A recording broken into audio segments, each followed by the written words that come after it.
Because of problems in my family, I decided to go on my own way and interrupted my studies in chemistry.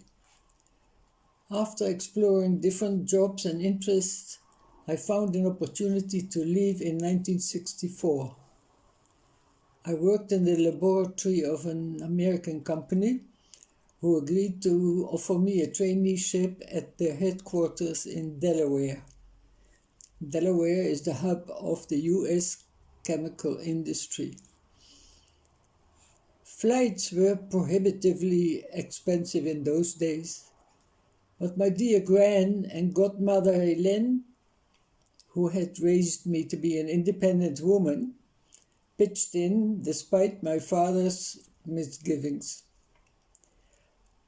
I soon left the traineeship that was marred by paranoia that as a foreigner I might be a spy. An agency for drive-away cars, as they were called, entrusted me with a huge old car to deliver to the West Coast. It belonged to an old couple who moved to Los Angeles for their retirement. I had never driven long distance, nor had the car, actually. But by the time we had crossed Pennsylvania and I engaged the famous Route 66, both the car and I enjoyed the adventure of covering the 4,000 kilometers through the frontier country. I joined a Belgian school friend in Los Angeles. At first, California was the place of my dreams. There were people from all over the world, all nationalities, all cultures. Here I could truly feel like a citizen of the world, the ancient Greek idea of cosmopolitanism. I had learned about that in school. Never mind one's origin, cultural heritage, or passport. There was so much to hear and to learn in California. I was thrilled. Earning a living was a different matter, though. I soon found that chemistry jobs were out of bounds because all chemical companies in California had some or other defense contract, which meant no foreigner was allowed to work there. Again, for fear of spies.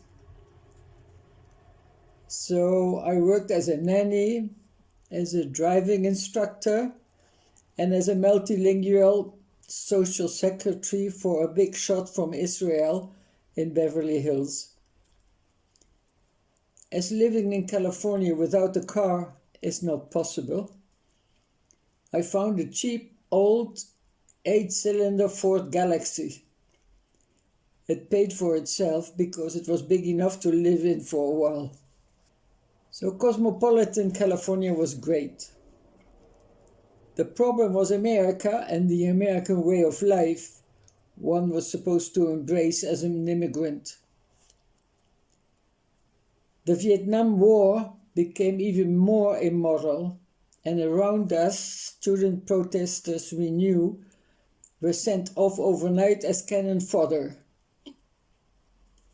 Despite media disclosures, the silent majority, as it was called already then, persisted in the denial of the devastating nature of the war. Just as shocking was the discovery of widespread abject poverty in a time when the US was much more affluent than Europe even. 1965 saw the ghetto uprising in Watts, where I followed an English course and had some friends. Stunned by the level of state violence and racism I witnessed, I decided the life I had been brought up for in Europe was a fake. The real world was a very different place. That was clear. I met Pierre, a Belgian anthropologist who was an assistant at UCLA and finished a postgraduate degree.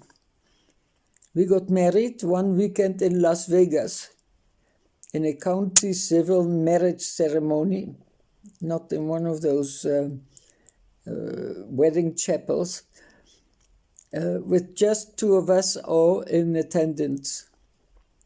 By then, we both had the much coveted green card, but in early 1967, we decided to leave.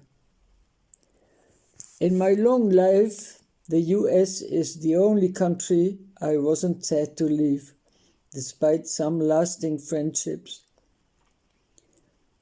As for Pierre, he had lived in Congo during the first years after independence in 1960. He took me to Kinshasa and imparted on me his love for Africa.